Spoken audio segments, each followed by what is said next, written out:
At 1 a.m. on Christmas Eve 1945, the winter silence of Fayetteville, West Virginia was shattered. A fast-moving fire erupted inside the home of George Sodder.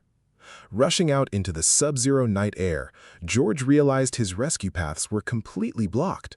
He immediately ran to secure his heavy-duty maintenance ladder, an item always kept in a designated spot against the house. It was missing. Desperate, he sprinted to his two commercial haulage trucks, intending to position them against the walls to climb toward the upper windows. Both engines, which had been fully functional just hours prior, were completely unresponsive. When he turned to the emergency water barrel, he discovered the contents were frozen solid. Every fallback option had failed with mechanical precision, pointing to a calculated layout rather than an accidental event.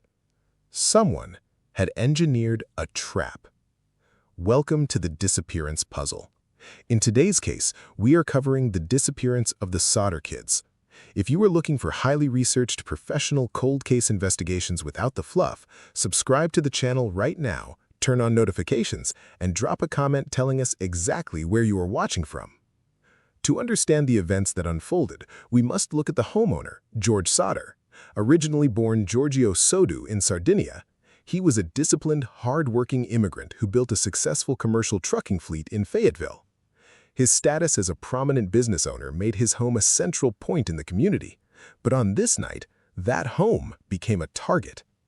The timeline of anomalies began at precisely 12:30 a.m. A telephone ring awoke Jenny Sodder. When she answered, an unfamiliar female voice asked for a name Jenny did not recognize. In the background of the call, Jenny could distinctly hear the sound of clinking glasses and strange, mocking laughter. She noted the caller had dialed a wrong number, hung up, and attempted to return to sleep.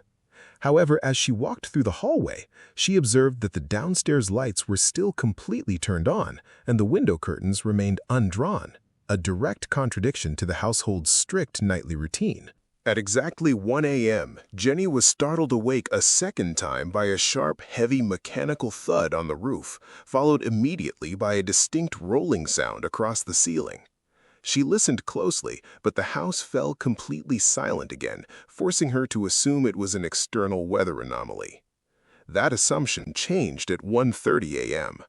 Jenny woke to a thick, heavy odor. Smoke was rapidly filling the lower level, erupting directly from George's office room, the exact structural point where the main telephone lines and the central fuse box entered the building. George, Jenny, Marion, Sylvia, John, and George Jr. managed to break through the lower exits into the yard, but upstairs, in the isolated attic loft area, the remaining 5 children, Maurice, Martha, Louis, Jenny, and Betty, were entirely cut off by a wall of smoke and collapsing timber.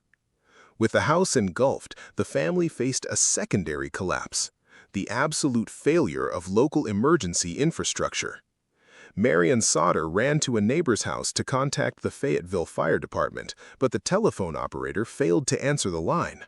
A passing bus driver, witnessing the flames, attempted to call from a nearby tavern, but discovered that the telephone line was completely dead. Out of options, another neighbor drove directly into the town center to alert Chief Fire Morris in person.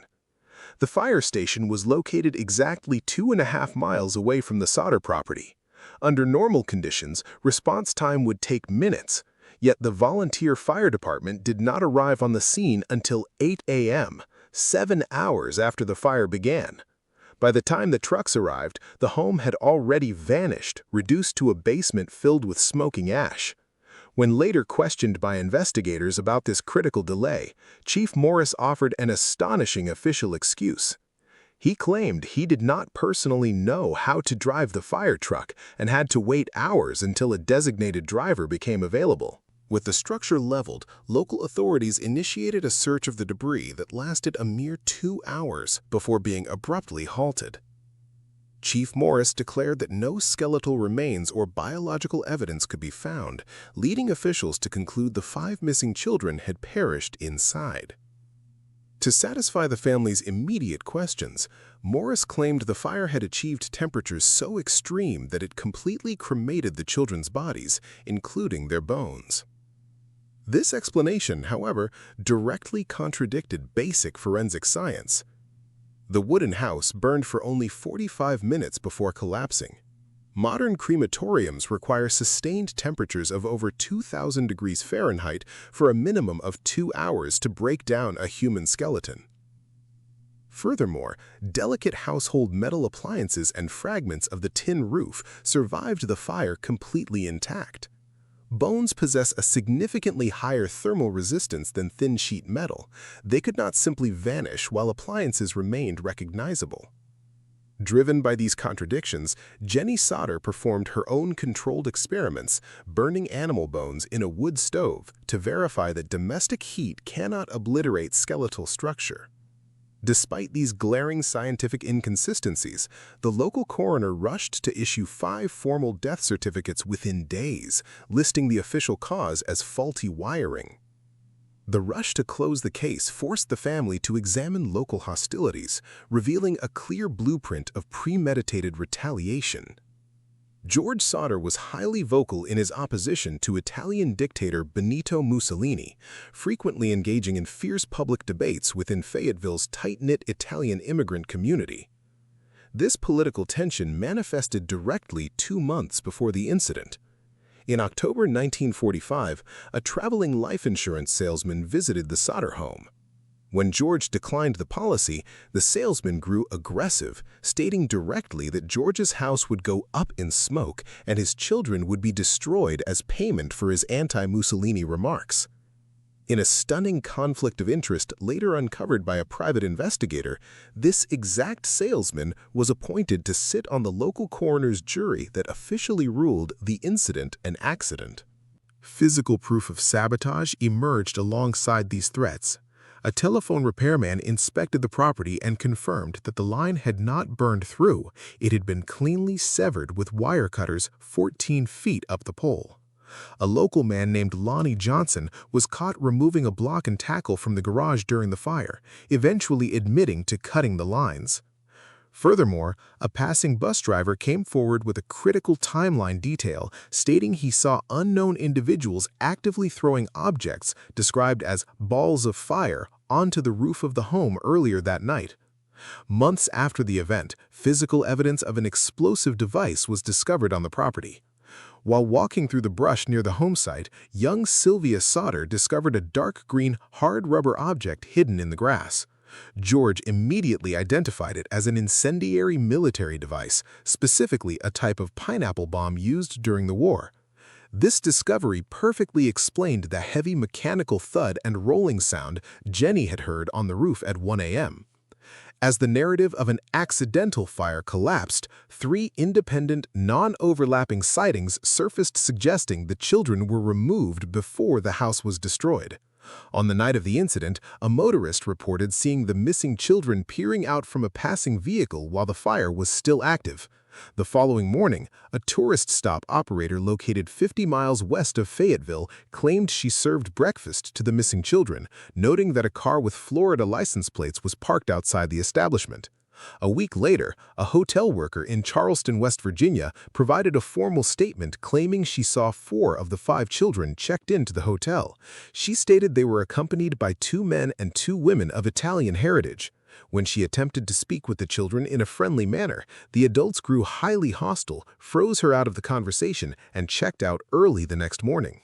As the family pushed for a federal investigation, the wall of local bureaucracy thickened. In 1947, the Sodders contacted the FBI for assistance. Director J. Edgar Hoover personally replied via letter, stating the Bureau was prepared to investigate the matter, but could not intervene because both the Fayetteville Police and Fire Departments explicitly denied them permission, claiming the event was strictly a local jurisdiction matter. Frustrated by the blockade, the family hired private investigator C.C. Tinsley, who quickly exposed a severe case of administrative fraud. Tinsley discovered a rumor that Chief Morris had secretly admitted to finding a human heart in the ashes, which he allegedly hid inside a dynamite box and buried on site. Tinsley forced the fire chief to show him the location and exhumed the box. When the contents were sent for professional forensic analysis, the object was exposed as raw, completely unburned beef liver. Morris later confessed he had planted the animal organ to trick the family into believing their children had died, hoping to force closure. In August 1949, the family secured pathologist Oscar B. Hunter to conduct an independent excavation of the basement site. Hunter recovered 4 shards of human vertebrae from the dirt. The shards were sent to the Smithsonian Institution, where specialists confirmed that the bones showed absolutely zero evidence of heat or fire exposure. Furthermore, skeletal analysis determined the vertebrae belonged to an individual aged 16 to 17. The oldest missing Sodder boy was only 14, mathematically eliminating him. Investigators concluded the bones had been pre-existing in the topsoil fill dirt George had purchased from a nearby cemetery to cover the site.